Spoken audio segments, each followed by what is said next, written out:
শুভ সকাল আমার প্রিয় বন্ধুরা, কেমন আছো তোমরা সকলে? আশা করছি খুব ভালো আছো। আমার নতুন একটি ভিডিওতে তোমাদের সকলকে জানাই অনেক অনেক স্বাগত আর অনেক অনেক ভালোবাসা। সকালবেলা আজকে কিন্তু চায়ের সঙ্গে বিস্কুট নিয়েছি কটকটি। এটা খেতে খুব ভাল লাগে, ছোটোবেলায় খুব খেতাম। তো দোকানে গেছিলাম গতকালকে, সেখান থেকে নিয়ে এসেছি। চা খাওয়ার পরে চলে এসেছি পড়াতে। আর সকালবেলা ঘুম থেকে ওঠার পরে মা জিজ্ঞাসা করে যে তোর কি আজকে পড়ানো আছে, আর যদি পড়ানো থাকে তাড়াতাড়ি মা চা করে দেয়। তো চা খেয়ে চলে এসেছি। এখন বেজে গেছে 7টা, আর ও কিন্তু ঘুম থেকে উঠেছে সবে। আর এখনই পড়াবো, পড়ি ওই 8:30টার দিকে বাড়িতে যাবো। চলো দেখতে থাকো ভিডিও। এই সবে আমি টিউশনি পড়িয়ে বাড়িতে আসছি। আর টিউশনি যখন পড়াচ্ছিলাম তখন বাবা ফোন করেছিল একটু ওখানে যাওয়ার জন্য। আজকেও বাবা বাড়িতেই রয়েছে, অফিসে যায়নি। তো বাবার সঙ্গে দেখা করে তারপরে আসলাম বাড়িতে। আর এখন যাব রান্নাঘরে। মা কিন্তু সকালবেলা জলখাবারে ডিম টোস্ট করছে। আমার ডিম টোস্ট খেতে খুব একটা ভালো লাগে না, ওই অল্প একটু খাবো, খেয়ে তারপরে রান্নাবান্না শুরু করব দুপুরের জন্য। তো চলো ভিডিওটা দেখতে থাকো। আকাশটা কত সুন্দর পরিষ্কার, মেঘমুক্ত। কিন্তু কি বলো তো, সামনে তো রথের মেলা রয়েছে, শুনেছি রথের মেলার সময় নাকি বৃষ্টি হয়। আর রান্নাঘরে চলে এসেছি, মা ডিম টোস্ট করছিল, তো আমাকে বলছে যে তুই ডিম টোস্ট খেয়ে নে। তো আমি কিন্তু ডিম টোস্ট খাইনি, কেননা আমার একটু অ্যাসিডিটির সমস্যা আছে, তো সেই কারণে। তো আমাকে শুধু ডিম ভেজে দিল। ডিম ভেজে দেওয়ার পরেও বারে বারে বলছে যে ডিম টোস্ট করেছি, খেয়ে নে, কিচ্ছু হবে না। আমি বললাম না, জোর করেই বললাম যে এখন আর খাবো না, অন্য কিছু দাও। বললো তাহলে ডিম ভাজা করে দিই, সেটা খা। আর আজকে কিন্তু রান্না করব ডাল, পটল ভাজা আর হলো চাল কুমড়ো ভাজা। তো সেই কারণে দেখো পটলটাও আমি ভালো করে কেটে ধুয়ে নিচ্ছি। রান্না করার আগে যদি সবজি টবজি কাটা থাকে না, তাহলে রান্না করতে না বেশ সুবিধা হয়, তাড়াতাড়ি হয়ে যায়। আজকে কিন্তু ডাল রান্না করব করমচা দিয়ে নয়, আজকে করব হলো পেঁপে দিয়ে। সেই কারণে গাছের পেঁপে পাড়তে যাচ্ছিলাম। আর দেখো আমাদের দুটো পায়রা, এই যে বাবা মা যে ঘরে থাকে সেই ঘরে জানলায় বসে রয়েছে। দেখো কত সুন্দর লাগছে দুজনকে দেখতে। এই যে পেঁপে গাছটায় যে কত পেঁপে হলো, আর কত পেঁপে যে আমরা খেলাম। যাই হোক, দেখো মা একটা বড় লাঠি নিয়ে এসেছে, পারতে পারছিল না। তো আমি বললাম যে আমাকে দাও, আমি পেরে দিচ্ছি। তারপরে লাঠিটা রেখে এসে দিদির কাছ থেকে লাঠি নিয়ে এসেছে ছোট, তারপরে আমি পেরে দিলাম।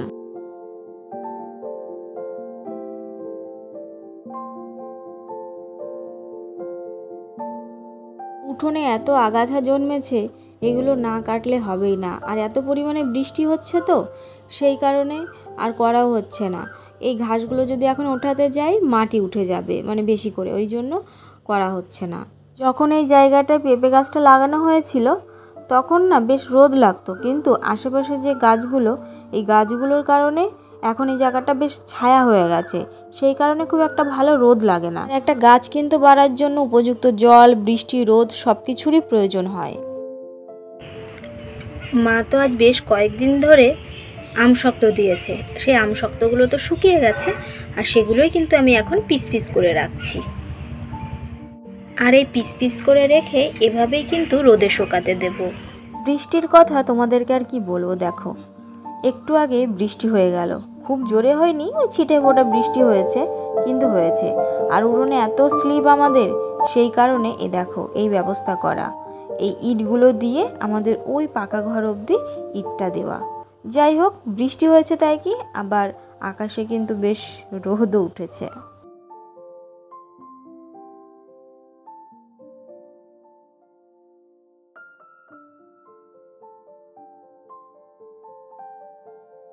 বর্ষার মধ্যে জ্বালানির প্রচুর সমস্যায় পড়েছি, সেই কারণে প্রতিদিনই কিন্তু গ্যাসে রান্না করতে হচ্ছে। কিছু করার নেই, মনে হচ্ছে এ মাসে হয়তো তাড়াতাড়ি গ্যাসটা ফুরিয়ে যাবে। আর দেখো প্রেসার কুকারে ডালটা সিদ্ধ করতে দিয়েছি, কারণ ডালটা এতে তাড়াতাড়ি সিদ্ধ হয়ে যাবে। এই কারণে আমার মেজো পিসি শাশুড়ির বাড়ির থেকে দেখো এই চাল কুমড়ো দিয়েছিল, কত বীজ হয়েছে।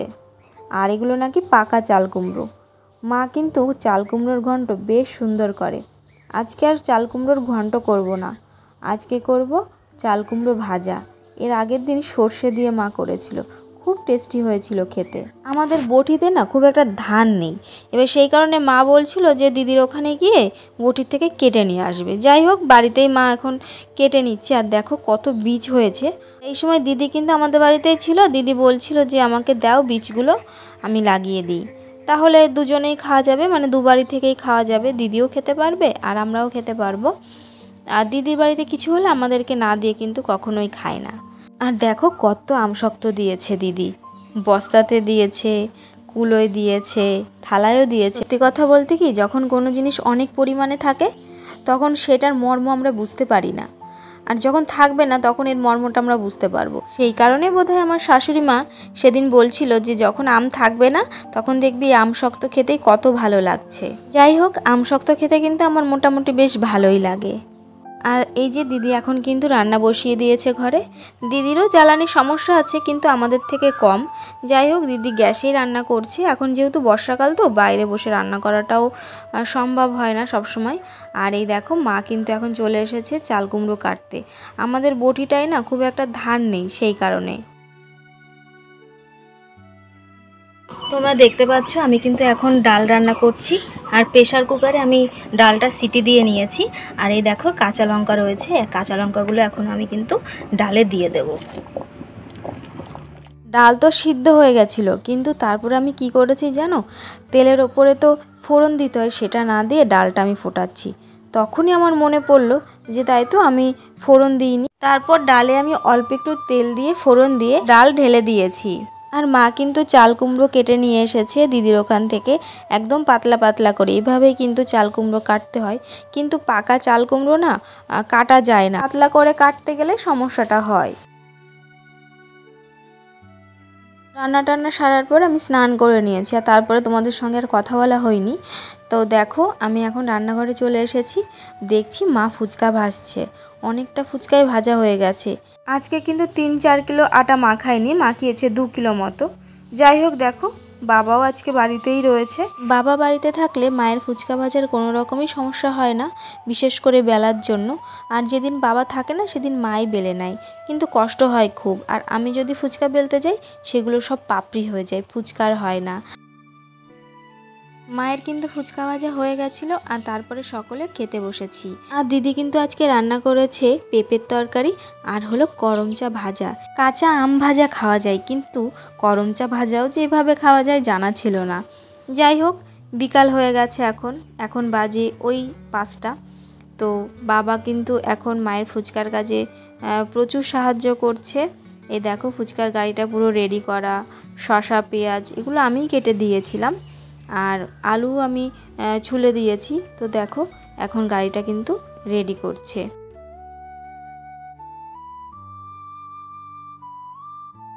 আলু কিন্তু আমি মাখিয়ে দিই, কিন্তু আমার ডান হাতে যেহেতু তোমাদেরকে দেখিয়েছিলাম একটা আঙুলে মানে পুড়ে গেছে, সেই কারণে না আমি মাখিয়ে দিতে পারছি না।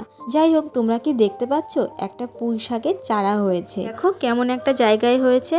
এ কিন্তু অযত্নে অনাদরে এখানে বড় হচ্ছে, একে তুলে অন্য একটা জায়গায় লাগিয়ে দেওয়া হবে। মা যখন এই ফুচকার জলটা তৈরি করে তারপরে না আমাকে কিন্তু টেস্ট করতে দেয় যে কেমন হয়েছে দেখ। যাই হোক, মাও টেস্ট করে, আমিও করি। যদি কিছু কম বেশি থাকে মা কিন্তু বাড়ির থেকে এটা তৈরি করে নিয়ে যায়। আলুটাও মাখিয়ে নিয়ে যায়, আবার জলটাও কিন্তু তৈরি করে নিয়ে যায়। কেননা ওখানে গিয়ে আবার সেই জল করা, আলু মাখানো, এটা অনেকটা সমস্যা হয়ে দাঁড়ায়, সেই কারণে এখান থেকেই করে নিয়ে যায়। আর আমাদের এই পাড়ার ভেতর দিয়ে যখন যাই তখন কিন্তু অনেকেই খায়, সেই কারণে বাড়ির থেকে করে নিয়ে যাওয়াটাই ভালো।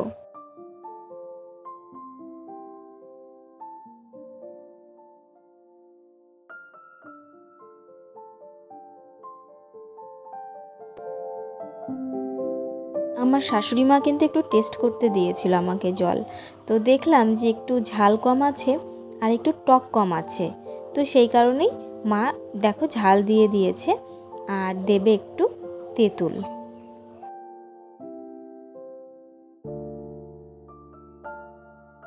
বিকালবেলায় আকাশটা দেখতে কিন্তু আরও বেশি ভালো লাগছিল। যাই হোক বন্ধুরা, আজকের ভিডিওটা কিন্তু এটুকুই। যদি তোমাদের আমার ভিডিওর কোনো কিছু ভালো লেগে থাকে তো প্লিজ তোমরা আমার চ্যানেলটি সাবস্ক্রাইব করো আর আমার পাশে থেকো। দেখা হচ্ছে তোমাদের সঙ্গে পরবর্তী ভিডিওতে। ততক্ষণ ভালো থেকো, সুস্থ থেকো।